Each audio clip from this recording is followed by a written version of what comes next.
So let's get the thoughts of our guest, Nick Beecroft, founder of HP Economics here. Nick, very good morning to you. Let's start with China. Obviously, a lot of hype about that GDP growth figure.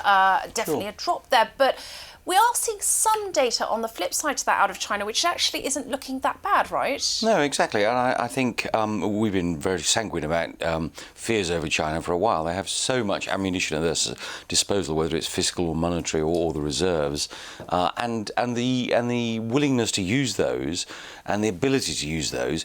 One always felt they were going to move through a softer patch, but let's not be too impatient. We're in the West, we always tend to be. No, we're so impatient compared to the timescales, I think, which Beijing envisages, and we're now seeing a stabilisation as they move into more a consumer-led economy. Yeah. So we've been talking about President Xi's visit here later today, and the importance of ties really with the UK. How important do you think it is that President Xi does more to stoke the economy in China? I think that is important. I think fiscal stimulation will also be apparent, as well as monetary stimulation.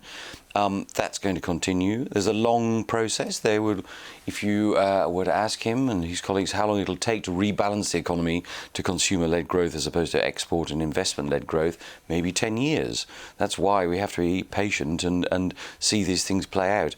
The stock market goes down 10%, the stock market goes up 10%, 15, 20%. I don't think that's a great concern for him or his colleagues. But can the Western economies really afford to wait so long?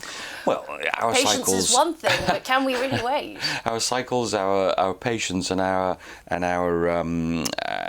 tendency to expect results may be quicker, but I think that we don't have any choice, and we should to take that longer-term approach ourselves to benefit from the growth of China. Okay, let's shift to Europe now. If we look at the migrant crisis, how much do you think that that's going to impact policymakers' outlook and indeed policies going forward for the Eurozone? I think many, in common with Merkel, will see this as an opportunity rather than a threat. Given the demographics, the dreadful demographics that much of Europe, including rich Europe, so to speak, Germany, has, it's a boon. It's in the short term, immensely heartrending to see what's happening and difficult to manage, but in the end, Germany could quite easily accommodate another 800,000 or 1 million workers, skilled workers in many cases, and just what they need as the demographics undermine the German economy. So, of course, we've got the economic argument there, but what about the political argument? Yeah, I think there is scope. It's difficult not to focus on Germany. I think there's great scope in Germany. There will be enduring debate, but scope to accommodate those people. I think this is it's a widely held belief that there's the space and the need to do so much more easily than, for instance, in the UK in many respects. We heard from ECB policymakers, they say governments may need to do a bit more to kickstart growth. Yes. Do you think they're on the right track with that? Yeah, it's a new drum to bash in a sense. They have obviously been very pro-austerity when required in the recent past, and are usually the ECB banging the drum about reform rather than fiscal stimulation.